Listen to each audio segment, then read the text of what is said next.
The Real Platform mission is to catalyze young people across the world to leverage practical and innovative approaches for global citizenship.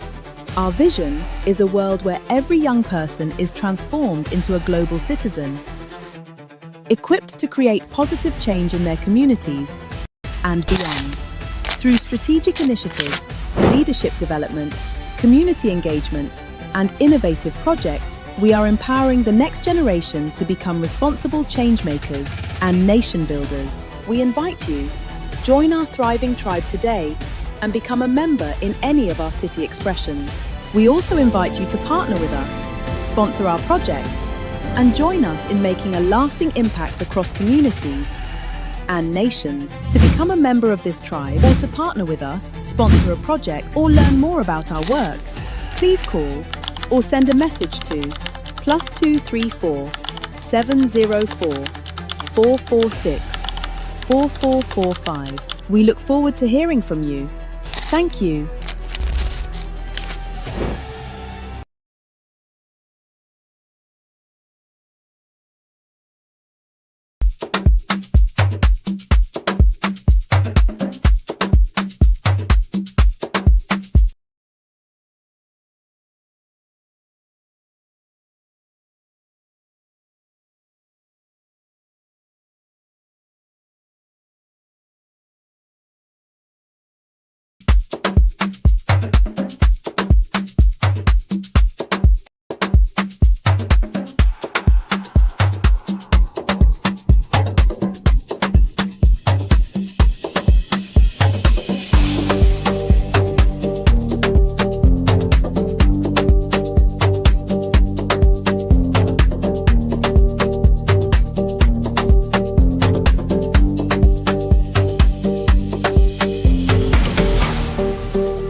Joe Komolafe, KJK, is a recognized voice in transformational leadership and sustainable development. As the convener of the Real Impact Summit and founder of the Center for Real Impact, he is driving a powerful movement that reshapes how leaders think, build, and deliver impact across borders. With a footprint in the US, Nigeria, the UK, and expanding into other cities and continents, his work spans leadership development, strategic consulting, and enterprise transformation. KJK leads KJK Development Systems, a training, strategy, and consulting organization providing actionable strategies that turn vision into execution for individuals, institutions, and governments. With over 2 decades of experience, KJK is a John Maxwell certified coach. Also, as a cybersecurity enthusiast, he holds credentials including CISM, CRISC, and Security Plus. As a devoted project manager, he holds the globally recognized PMP PMIUSA certification. His impact includes advisory roles with top consulting firms and strategic work with private and government agencies. As a best-selling author and tireless advocate for excellence, growth, empowerment, and global sustainability, his passion is evident in every initiative he leads. Kunle Joe Komolafe isn't just speaking about the future,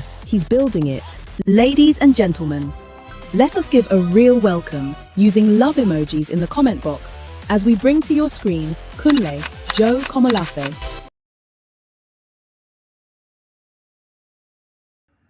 Awesome. How are we all doing today?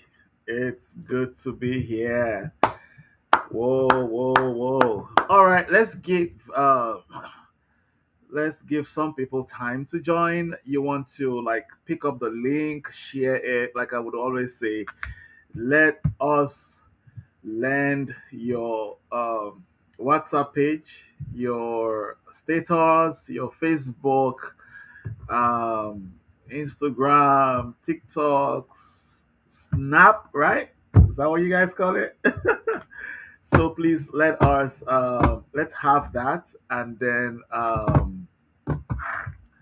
I will give us a few more minutes.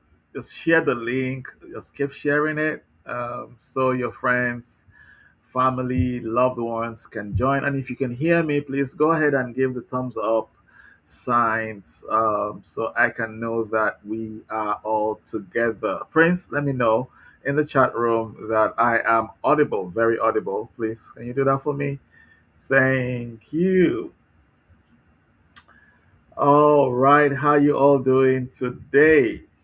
How you all doing today? Um, Media, I'm waiting for you to let me know that everyone can hear me clearly. Thank you, thank you. Um, do, do, do, do, do. All right, all right. Please don't stop sharing. Don't stop sharing. Thank you. Thank you. Thank you. All right, let's get started today, because we have just about 45 to an hour to have this conversation. So today we will be discussing what is titled uh, Becoming Impossible to Replace. Becoming impossible to replace. Becoming impossible to replace. Why some people continue to grow in value and others become increasingly interchangeable, become impossible to replace. And I know a lot of people who saw that will be curious about what this conversation is about. And yes, I know you want to know what we want to talk about today. And in a short time, we'll get started. Every now and then, right? A question comes along that quietly changes everything.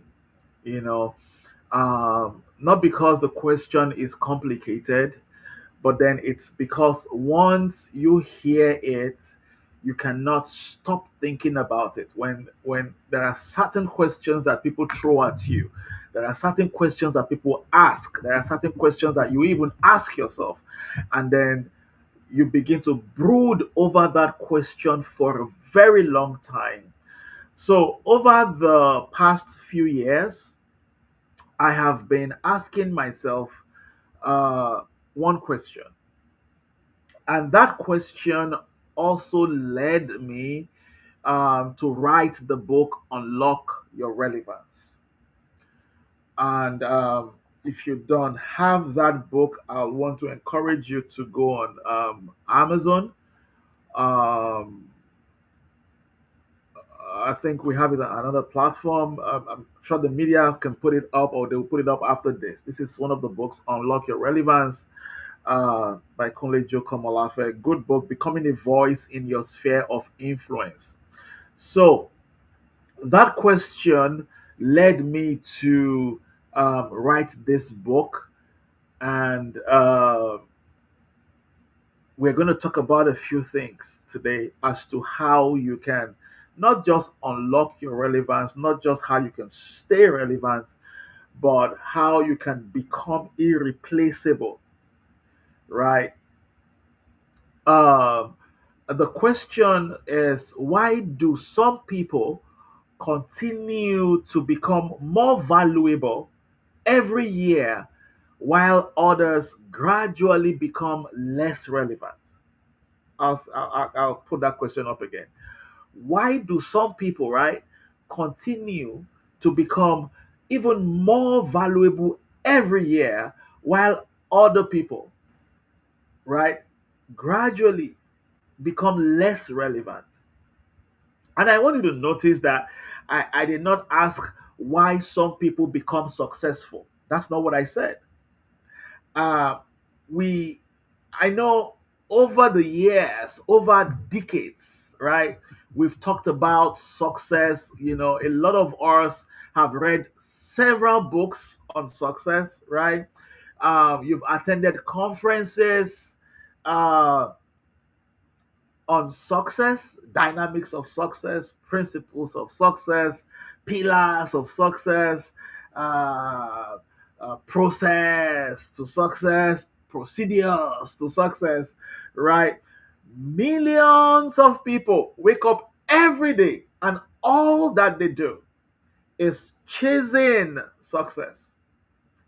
A lot of us on the call today, and many that would even come back to listen or watch what we are talking about, chasing success. If I ask you, why do you do what you do? Why do you go to the office every morning? You clock in at 9, you clock out at 5, or you clock in at 8, you clock out at 4.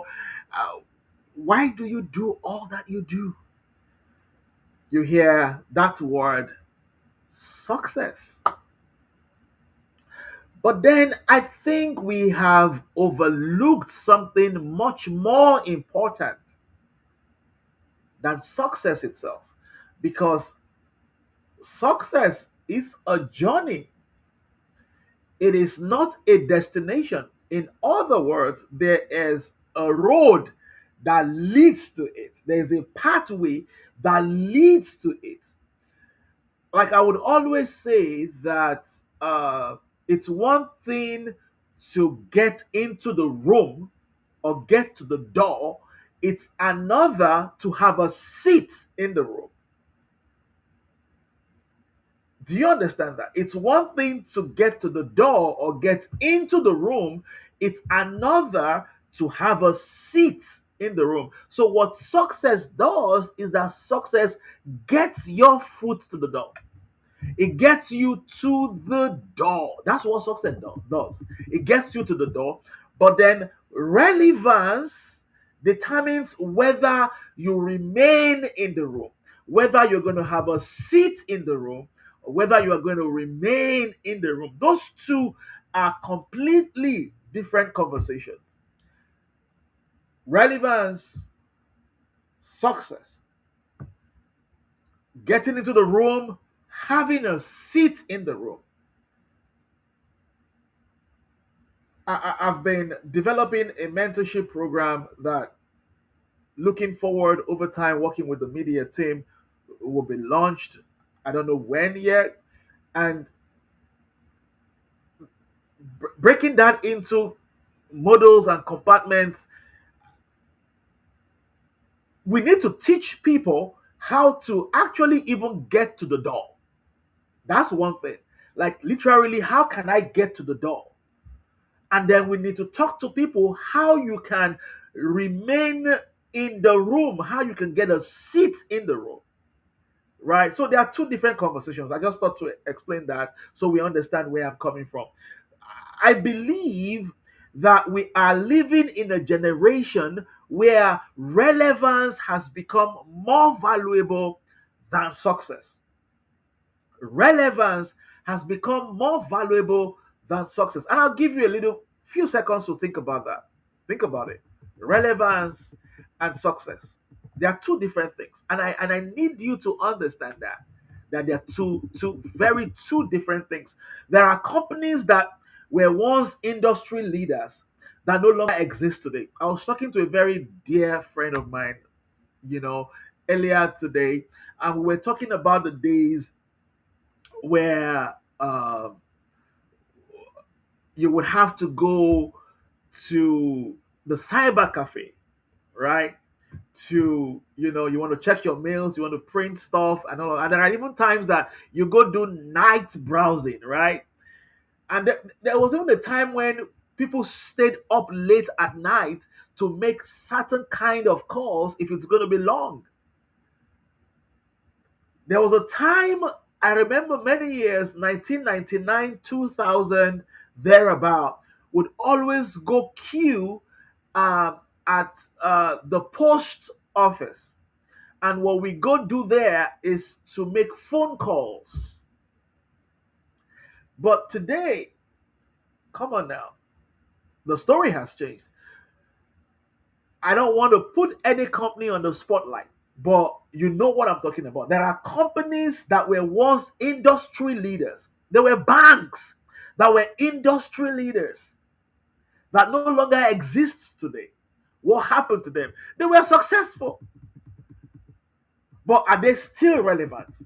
Do you get where the conversation is going today? Um, in other words, what brought you to this state, what brought you to where you are today, may not be what will take you to the next level, to the next phase of your life. The principles, the dynamics, the things that you did that brought you thus far. And that's why, and that's why um, when we want to talk about leadership, we want to talk about loyalty, commitment, consistency, dedication, and all of those. And then you are having conversations with people, and then you hear them say things like, "But I used to be very committed to them. I used to be very consistent with them. I used to be very dedicated to them." Hello, sweetheart. Your dedication of yesterday doesn't guarantee that you're going to have a seat in the room tomorrow. Your loyalty of yesterday doesn't guarantee that you're going to have a room in the building tomorrow. In other words, you have to consistently, every day, revamp, review and revamp, review and revamp, review and revamp yourself.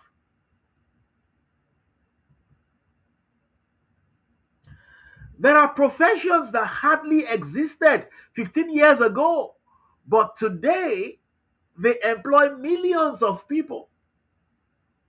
In fact, COVID exposed us to certain possibilities that now you can have someone on your team in China, another in South Africa, another in Accra, Ghana. You have another one in Houston, Texas. You have another one in Singapore, and everybody working together on a project. Oh, I've been there several times. There are individuals who were once experts, but they are now struggling to keep up. Now, as I say these things, you're beginning to think, oh wow, that's true. So what happened? What happened to them? You know, this webinar is running on a real platform, YouTube page. There were people who, when we started, then it used to be, we used to call it Creative Concepts for Youth Development, CRECON. We started some, 21 years ago, 20 years ago, this vision started. And there were people who were all on fire, who were all on, and all of that. But then I don't even know where some of them are today. Doing great things wherever they are. But as it concerns the vision, they're no longer relevant.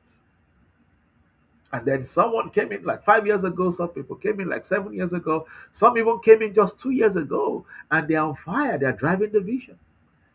I think I was talking to one of our leaders, I don't know if it was Dr. Teresa or something, I don't know, I was talking to one of our leaders, and then the conversation came and said, it's an African proverb for those of us who are watching from other countries, an African proverb that says that soldier come, soldier go, the barrack remains, right? Soldier comes, soldier go, the barrack remains. The barrack simply means like the vision, the mandate, the commission, the assignment, right? People come and go, soldiers will come, soldiers will go, but then the barrack remains. Now, the question is this: are you going to be one who would remain in the barrack? And this is beyond the real platform. It has to also do with your sphere of influence. Are you in the banking industry? You're in the IT industry. You're in the hospitality industry. You're in the medical industry, engineering, whatever sphere of influence you are. Business, you're selling, you're buying and selling. You are a self-employed individual. Whatever it is that you're doing, understand that trends are changing. Patterns are changing. So what happened to these people? Did they suddenly become less intelligent? Those organizations? that we don't even hear about anymore, that folded up and all of that, the banks and all of those things. What happened? Did they become less intelligent? No, they did not become less. Did they suddenly lose all their experience? No, that's not what happened to them. The world changed faster than they did. That's what happened. The world changed faster than they did. And the world is still changing, even faster than it used to before. So, to remain relevant, do you understand what is changing in your sphere of influence? Do you understand what is changing when it comes to sales and marketing, when it comes to the language of your sphere of influence? Do you know what is changing? That's the challenge of our time. People becoming used to how it works, not understanding that how it works could change. How it works actually will change. You see that? So, understanding the dynamics and what brings about influence, relevance, is an aspect that we want to study. What happened?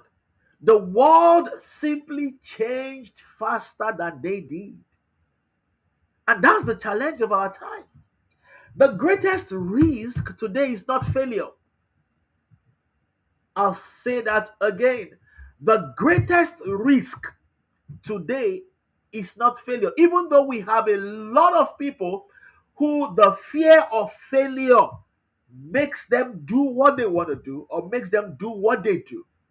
Fear of failure makes them do stuff at work. The fear of failure in parenting, the fear of failure in academics, the fear of failure in your business, the fear of failure. The fear of failure makes people do certain things. But then I make bold to let you know today that that is not even the greatest risk. You see, the greatest risk, you might ask me, is becoming less valuable while you believe that nothing has changed. You are becoming less valuable while you believe that nothing has changed. So you are speaking to the past, boasting about the past, boasting about what you think you know as being relevant today that is already obsolete. We're talking about how to remain relevant, how you can remain unchangeable, untransferable, if there's anything like that. Are we together? So, most people do not become irrelevant in just a moment, in one dramatic moment. No, that's not what happens. It happens quietly from one meeting to another meeting, from one week to another week, from one month to another month, from one year to another year. It happens very quietly. Here at the Center for Real Impact, in your office, in your business, it happens quietly. One comfortable decision that you made, it begins with that. 1 year without learning, without adding to your certificate, it begins with that. That's how it begins. One statement during a stand-up meeting, it begins with that. One text message, one email, it begins with that. Before you realize it, the world has moved on. So I want to challenge an idea tonight, this morning, this afternoon, wherever you're watching from. And that's the whole idea behind this conversation and this talk. That's why I'm taking my time to build. You see, for years we have been told that experience is the greatest teacher. How many of you agree with me? You've had that. I've had that umpteen time. That experience is the greatest teacher, and I agree. But experience itself is not enough. Experience without reflection, constant checking becomes repetition. And that's where a lot of people miss it. That's where the issue begins, rather. When you begin to repeat something that you become comfortable with as what it should be. Meanwhile, the world has moved. The world has moved away from that.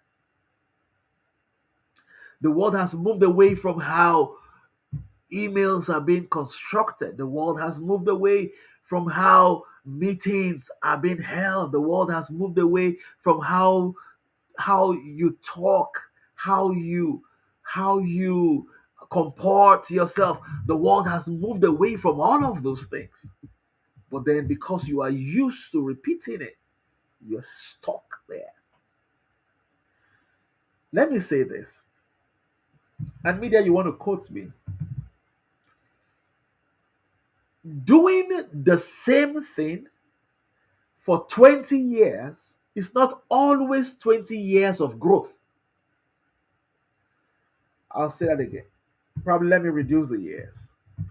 Doing the same thing for 10 years doesn't mean that it translates to 10 years of growth. Sometimes what happens is that it's just 1 year of those 10, of those 20, right? Is 1 year of repeated stuff. It is 1 year of repeated stuff 20 times, 20 years. It is 1 year of repeating stuff 10 times, 10 years. You see that? It is 1 year of repeating stuff 5 times.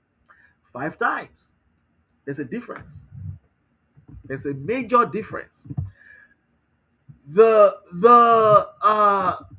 people, I'll put it this way, the people who remain valuable, the people who remain relevant are not people who simply are collecting experience. I'm talking about experience. They are people converting experience into wisdom. Converting experience into wisdom. You are asking better questions. I mean, if you've been around with me for a while, you'll know that I always say this, that the answer you are not getting is because of the questions that you are not asking, or the questions that you are not asking right. There are times that I tell proteges, when you are in the presence of greatness, you don't even need to ask questions. You need to ask them, what questions should I be asking you? Now, I just diverted a little bit just to bring that point in. Converting experience into wisdom, asking better questions. There are people, valuable people and relevant people are people who are seeing patterns. They are seeing patterns that other people are missing. Agendas in agendas. How do I put this? All right. There are people who are learning faster than the world is changing. I was talking to I had a conversation with my sons a few days ago, my daughter, and I told them, I said to them, I said, individually, just separately, just having a quick talk, they needed to do something, they weren't doing it right, and all of that. Then I just needed to chime in there, and I said to him and to her as well. I said, you have to be, you have to be a year ahead of your class by reason of strength, 2 years ahead of your class. So you're on summer holiday now. You have the book. You are in grade five, so you have the book for grade six and for grade seven. So let's see how you can spend time during this holiday studying and answering the questions from grade six and the one from grade five, from grade seven. I understand you are in grade nine. Can you begin to answer, attempt questions, get books that a grade 10, a grade 11 by reason of strength? Now, I'm trying to break it down to let you know that people who are irreplaceable are folks who are learning faster than the world is changing. You're not doing it the way they do it.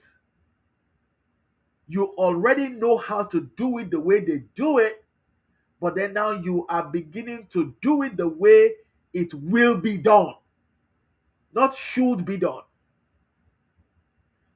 Oh my God, how do I say this? I hope you understand what I'm trying to say. That's what makes the difference. You see, I believe that every generation has one defining question. Every generation has one defining question. Every generation, every generation has one defining question. Our parents, uh, when we were growing up, I don't know about when I was growing up. I don't know about you. I know that the major, beyond the children, the major thing in their mind is how they can build a stable life. So every time you hear them having conversations, they're talking about the depth of the conversation. The summary of the conversation is always around stability, stable life. I remember when my dad, before he passed, we would, the day he was even going to pass, the day he was going to, you know, he slumped and he went into stroke and all of that. That day I remember vividly, like yesterday. I'm talking about close to 27 years ago now, 26, 27-ish years ago, if I'm correct. Uh, but just like yesterday, he said we were having a conversation. I was still very young, very very young. We sat down. I'm still young anyway. So he said to me, he was talking. He was going to the office that Saturday. He said he had to go do some things in the office and all of that. And he said to me, he said, um, that he's waiting for some money to come from his office, and when the money comes from his office, that he needs to. Then it was V boot. I don't know if you know. I don't know. Maybe the Gen Zs would know what V boot means. It's a Mercedes Benz of a kind. If you have a V boot, then man, you're a big boy. So he said, oh, he's going to buy a V boot. We're struggling. We're struggling. But he was waiting for that money. The money hadn't come in our struggling state. The money hadn't come, but he was planning over that money. He said, we're going to buy a V boot. There's a land in the village that uh, I will fence it. I will, try to build something small there, and then you're not going to work until you have your master. So, you, if possible, have your piece. So I will just take a chunk of that money and put in the savings. Eh? In Yoruba, Yoruba is a language in Nigeria for those who are watching from other countries. Yoruba is a language in Nigeria. So he said to me in Yoruba, in our dialect, he was like, Chobo, Chobo, meaning that I hope you heard me. I hope you heard me. And then we laughed. And then he stood up, he danced a little bit, to a particular musician, Fumi Aragbaye, you know. Uh, she's a musician of many years ago. I don't even know where she is anymore right now. But then he danced a little bit to that song, and then he drove up. 504 Pijo. Is it Pojo? I don't know how to pronounce it. He jumped into the car and he drove off. Uh, Basically, I'm trying to explain to you how our parents were thinking. And man, a lot of us still borrowed that concept from their generation, stable life and all of that. And then that was all. That was the last time I heard his voice. Then went into, uh, slumped where he was trying to buy suya, uh, beef jerky, right? Beef jerky. He was trying to buy beef jerky to bring home for us, and then so we can all eat. And then he slumped, and then that was it. I said that story to let you know that all they were thinking about then was stable life. But then for a lot of us in this generation, all we are thinking about is success. How do I become successful? So you want to do more, you want to push more, you want to drive more, you want to get more. Success is a language. But I think that our generation should be asking a totally different question than we are currently asking. How do I continue to matter in a world that refuses to stand still? How do I continue to matter in a sphere of influence that refuses to stand still? That's my thoughts. You know, um, I was somewhere yesterday evening, and then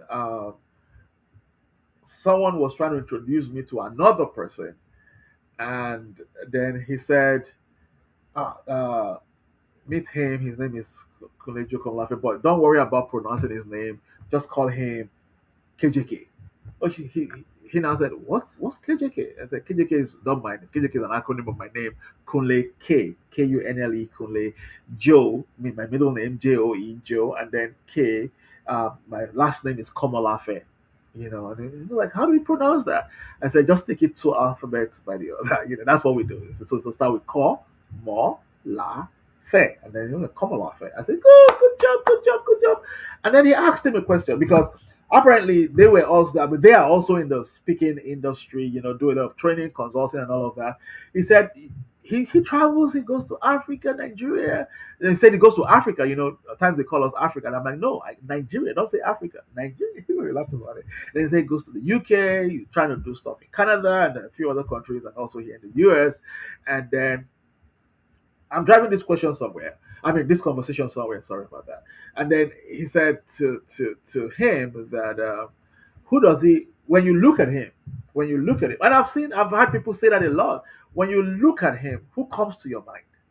And then he called a particular speaker of blessed memory, a man who has blessed me, over the years. I've read virtually all his books, actually, Dr. Miles Burrow. And then he's like, oh, he looks like, man, why you guys always saying that? You know, um, I said that to say that from that time when that man, the Dr. Miles Burrow, of blessed memory, great man, still have so much respect for him, and we always do. Uh, till now, a lot of things have changed. How about in the days when I was spending time with his materials, soaking it in, trying to apply them to my life so I can teach them because I need to first own it, apply it to my life, see it work, and then, transfer the knowledge. A lot of things have changed. I could as well stayed there. Probably won't be where I am today. How do you, and I mean, I'm saying all of this so you can begin to apply them to your sphere of influence, to what you do or what you want to do going into the second half of 2026, the next 5 years, the next 10 years. How do you continue to matter in a world that refuses to stand still? That's the question I want us to wrestle with tonight. or this afternoon, morning, wherever you are, I want you to spend time this week wrestling about that. How do I continue? How do I, Patience? How do I, Victor? How do I, Nike? How do I, Hafsat? How do I, Tola? How do I continue to matter in a world that refuses to stand still? That's the question I want you to begin to think about. When you think about that by yourself, with yourself, probably in collaboration with a mentor or with a life coach or someone that you hold in high esteem, you can begin to unravel dynamics that you never thought existed. And in that, you are building capacity to be irreplaceable wherever you find yourself. I talked about success before, and I said that's not the issue. The issue is this, because success becomes a byproduct of relevance. Success becomes a byproduct of a man or a woman who is not replaceable. In other words, show me a man that is irreplaceable, and I will bring before you a man of success. Show me a lady, show me a woman who is irreplaceable. Now, people say there's nobody that is not replaceable. Perfect. Good. Nobody is irreplaceable. Quote and unquote.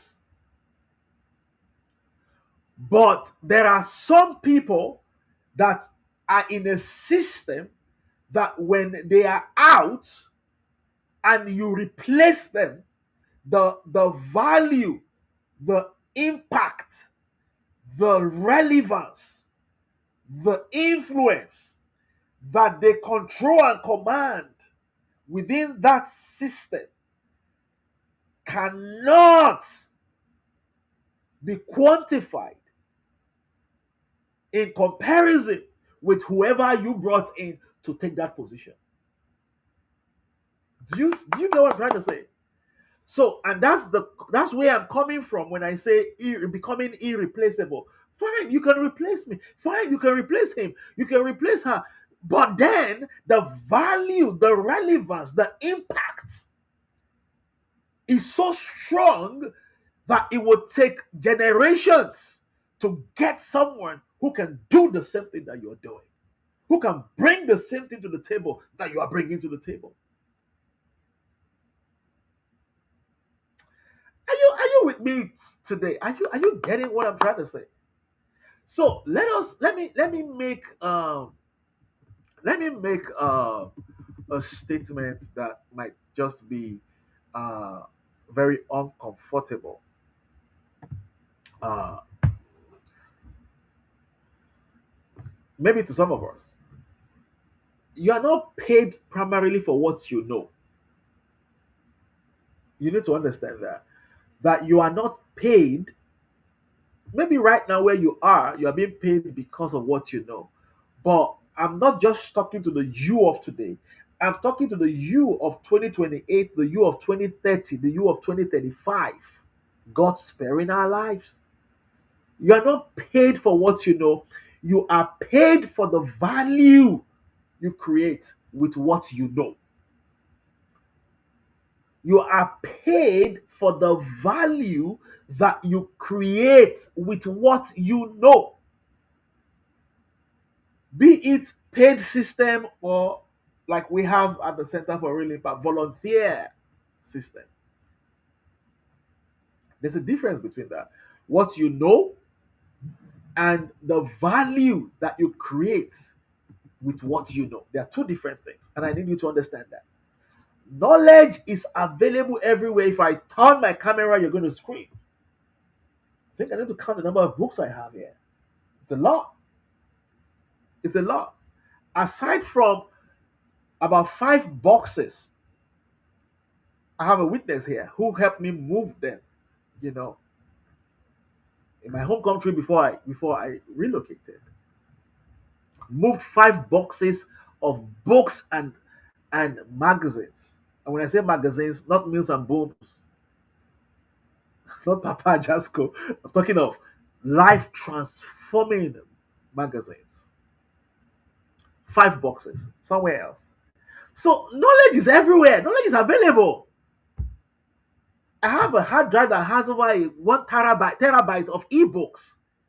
Knowledge is available everywhere. You can access. I mean, oh, guys, I even forgot now. AI is even there now. You can even knowledge is available everywhere, but don't confuse knowledge and access to knowledge as value. They are two different things. You can call me and blow all the 1001 ideas in this world. You can call me and blow on my face all the knowledge that you think you know or you have. Information is abundant. Do you get it? So, the era where you are puffed up by what you think you know or the access you have to information, that era is gone. What has become scarce in this generation is judgment, discernment. And you need to write that down. You might need to go study what discernment means, deeper than that word we just call it out. Like discernment, discernment, discernment.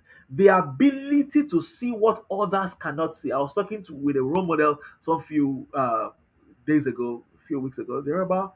I think I was having a conversation with a country director about that. The Colorado Center of Religion. And he was saying to me, he said to me that one of the things that I value and I respect about you is the fact that you have the ability to see greatness in their seed form, and that you've had for many years, for over 25 years that I've known you, your ability to see microphones in the hands of someone who cannot even speak to 5 people, your ability to see talents, gifts in people before they even emerge, discernment, your ability to spot where the problem is in your office fast, because it's no longer that you know how to do it. The question of being irreplaceable is not that you know how to, is how quick you can get it done, how fast you can get it done. So when people tell me that it's not how fast, it is for us to be able to get it out excellently well. Come on now, the world has moved past that. Get it out fast and get it out excellent. That's the era we are moving to. It's no longer the speed of just thinking. The era of speed of thoughts is even past gone. Before you even think it's already been done. That's what we are battling with now. That's the battle we are in. That's the battlefield we are in. Your ability to see what others cannot see. You are in a meeting. You're having conversations. You are waiting to be instructed when you already have spotted the problem. You spot the problem even before the founder spots it. You spot the problem even before the CEO or the MD spots it. And not just you spotting, you are sure and you know. I was in a conversation with a friend of mine, some few weeks ago. I'll give you an example. I will try to find a way to wrap it up here. I still have a lot of few things to talk about, but we'll tie it up. I still have about oh yeah, I still have about few minutes. I still have about 19 minutes here, so we'll wrap it up somewhere.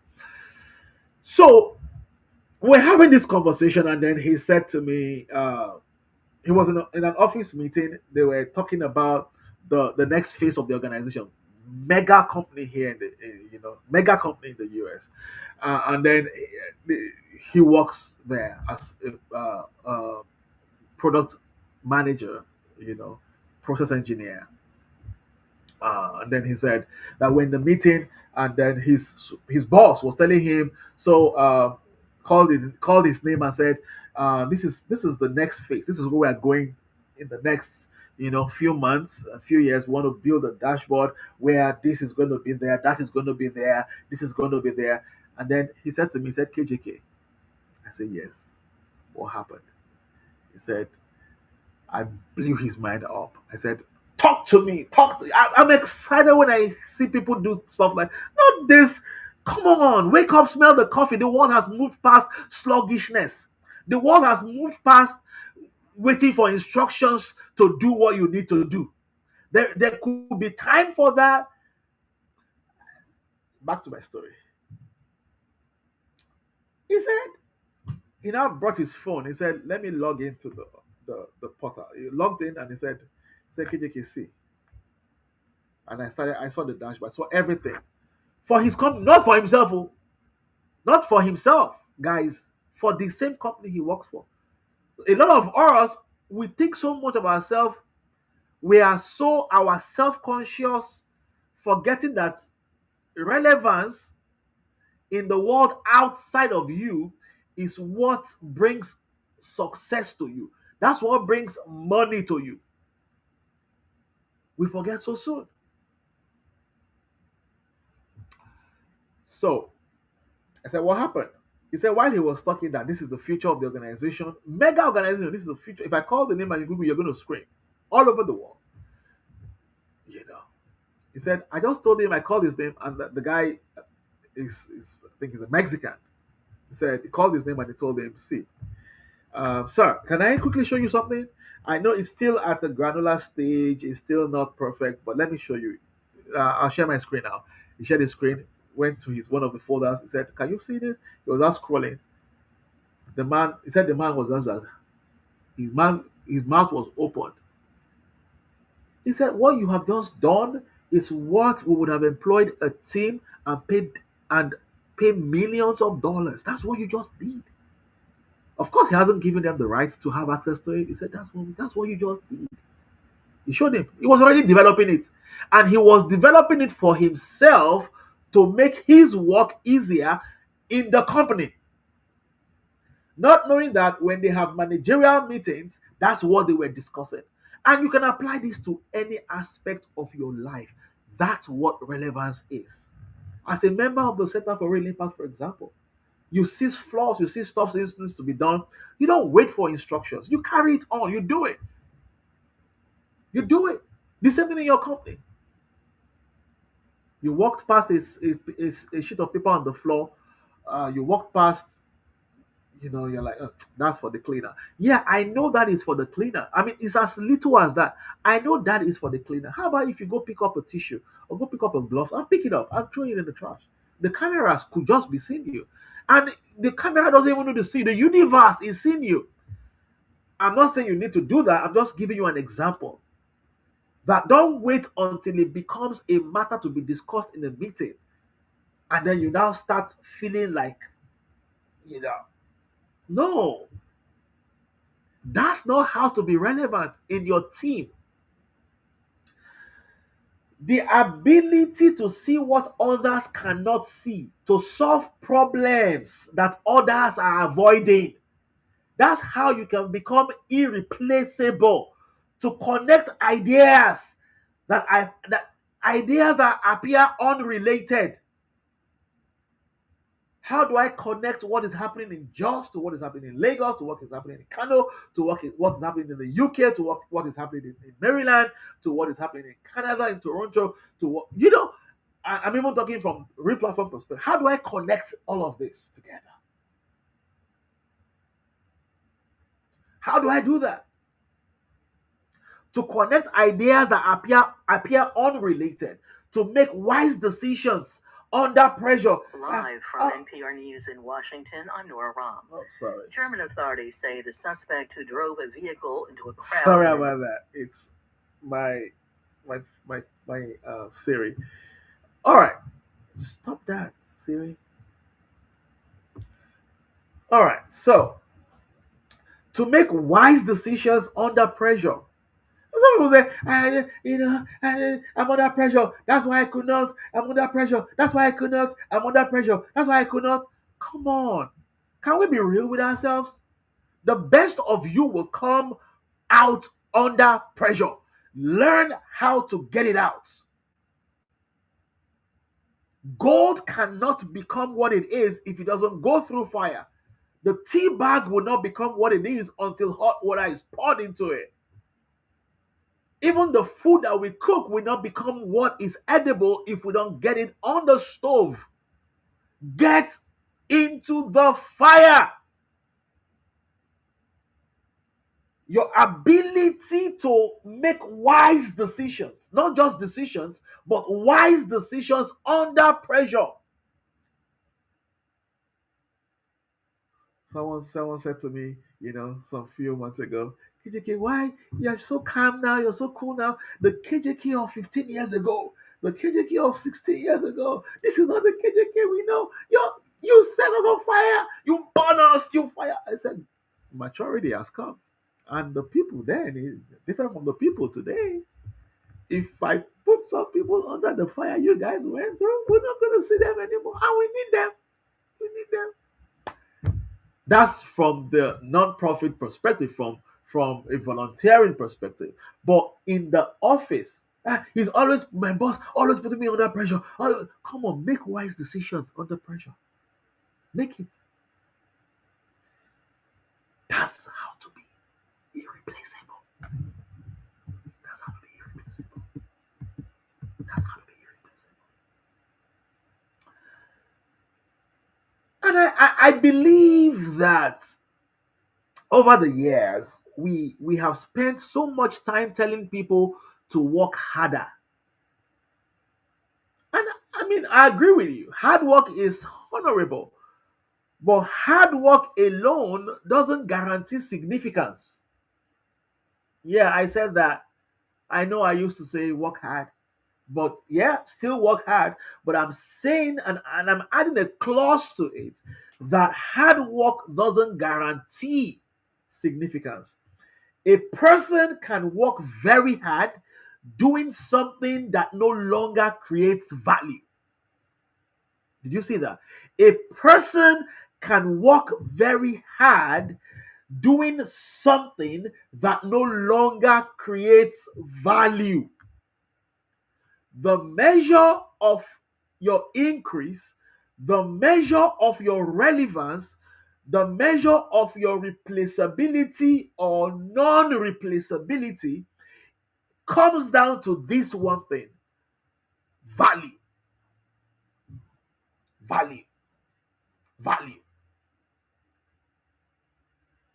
If you are moved out of the picture, what will be missing? Value. Value. So it sounds very easy and simple, but it's much more than that. It's much more than that. I have a certification and I sat 6 hours to do. 6 hours. 6 hours. And if you stand up to go use the bathroom or do anything, your time is still counting. 6 hours.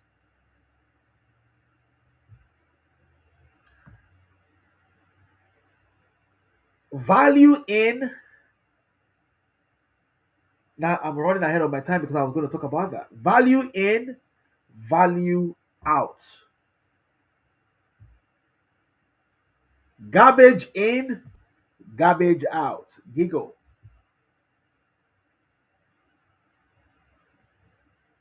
Hard work alone doesn't guarantee significance. A person can work very hard doing something that is no longer creating value. So the question before us again tonight is not am I working hard? You see, the question has gone past that. The question is now, am I becoming more valuable? So what someone else will put in 10 hours to do, because it is not adding value as it should, you will come and put in 3 or 4, and because what you are putting in is valuable to the system. Not just the system for today, but also the system for tomorrow. So there are two different things: working hard, becoming more valuable. One focuses on effort. You see that? Working hard focuses on effort. The other one focuses on contribution. One focuses on effort, the other one focuses on contribution. Now, as a leader, because I know I have few leaders on the call, and then some who would probably be watching afterwards.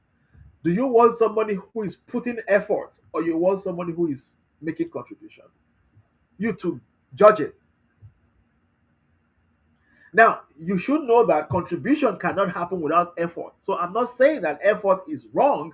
I'm saying that let your effort be bringing in contributions, adding value. Again, I want to say that if you disappear from the current organization that you work in, if you leave tomorrow, what exactly would people miss? What would they miss? And I'm not talking about your office. I'm not talking about your title. I'm not talking about your email address. I'm talking about you. What will people miss if you leave? Start thinking about that. Start thinking about that. Because from the point of leadership, the managing director, a CEO, a founder, they're thinking, they are playing the chess in their brains, in their minds. No, yes, no, yes, yes, no, move, no, yes, no. So you are going back to your office tomorrow not just to add effort, but to add value. To add value. What will the company struggle with because of of your unique contribution missing? What will they struggle with? So you need to push to that point. If it's easy to just redistribute your responsibility and continue as though nothing happened,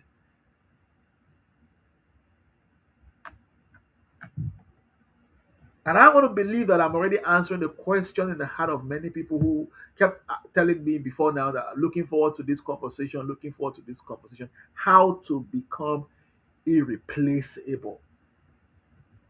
How to become irreplaceable. Titles are replaceable. I hope you know that. Titles are replaceable. Positions are replaceable. I hope you know that. Tasks are replaceable. You should know that by now. But you see, contribution is much harder to replace. So your title can be changed, your position can be changed, your desk can be changed, but your contribution, how easily replaceable is your contribution in that office? In that office. And that's the whole idea behind this book, Unlock Your Relevance. And it brings me to one of the things I want to talk about as well to wrap up. Human relevance. Human relevance. And I want you to write this down if you're taking your notes. Human relevance. Write it down. Human relevance. Human relevance is the ability to consistently create meaningful value regardless of changing circumstances.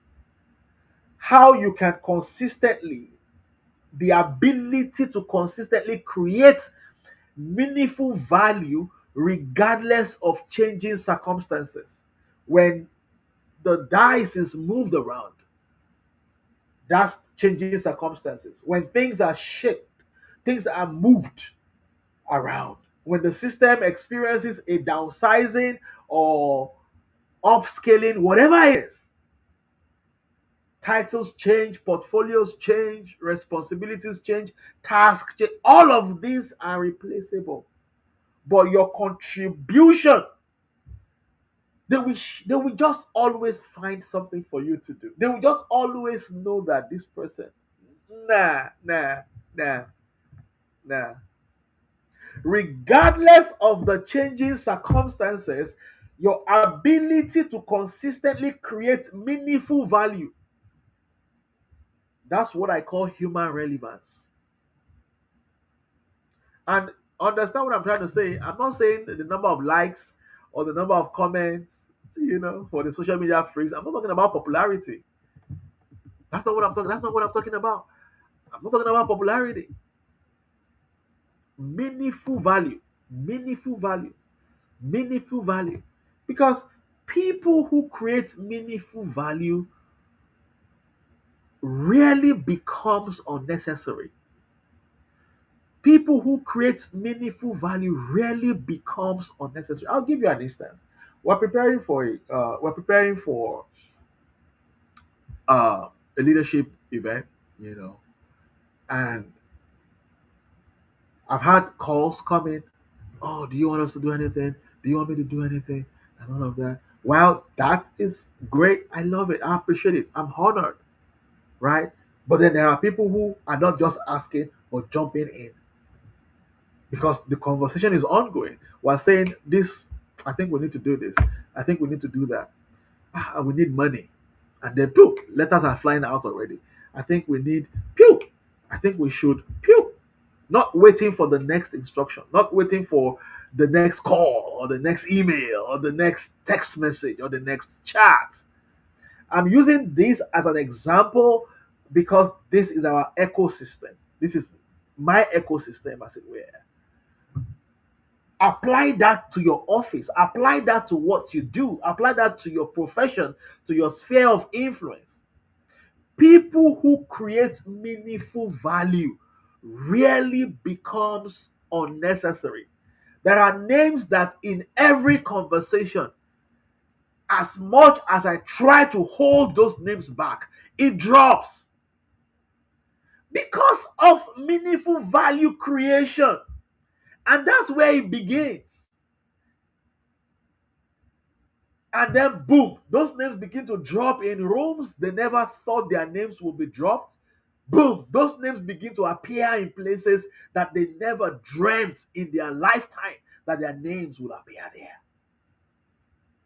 The world has always rewarded value. The world has always rewarded value, and the world will always reward value. That's the summary of all I'm saying today.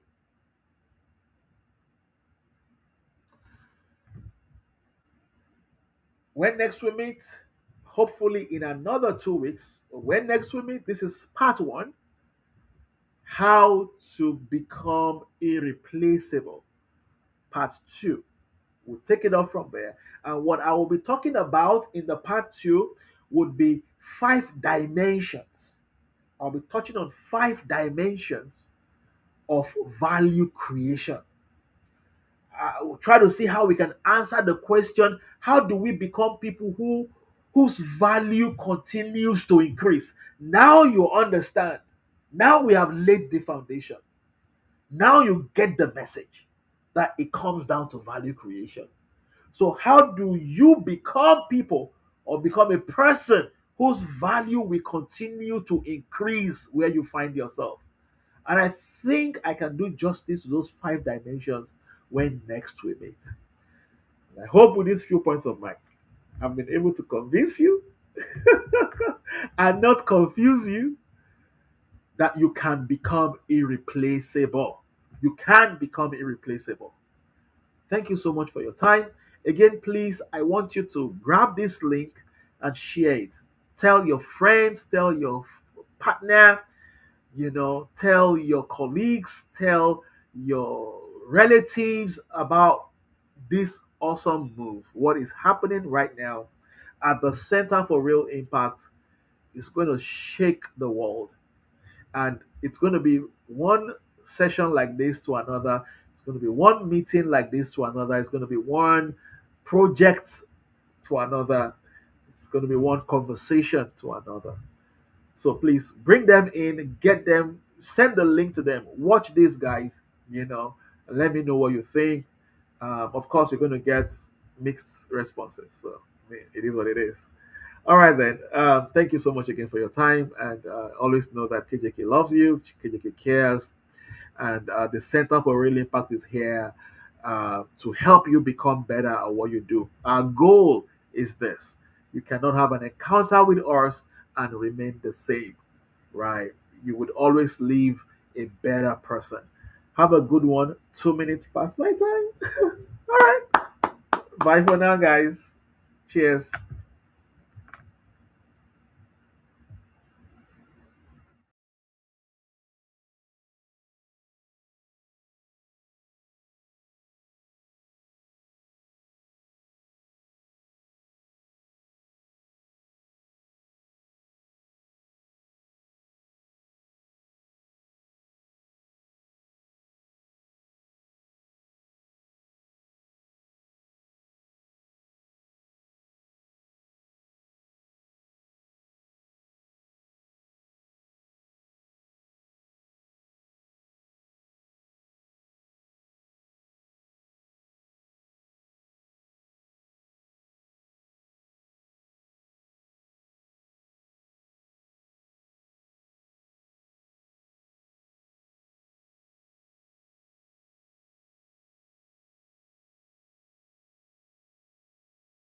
The Real Platform mission is to catalyze young people across the world to leverage practical and innovative approaches for global citizenship.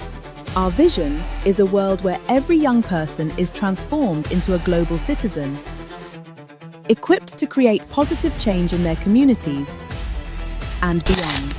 Through strategic initiatives, leadership development, community engagement, and innovative projects, we are empowering the next generation to become responsible changemakers and nation builders. We invite you, join our thriving tribe today and become a member in any of our city expressions. We also invite you to partner with us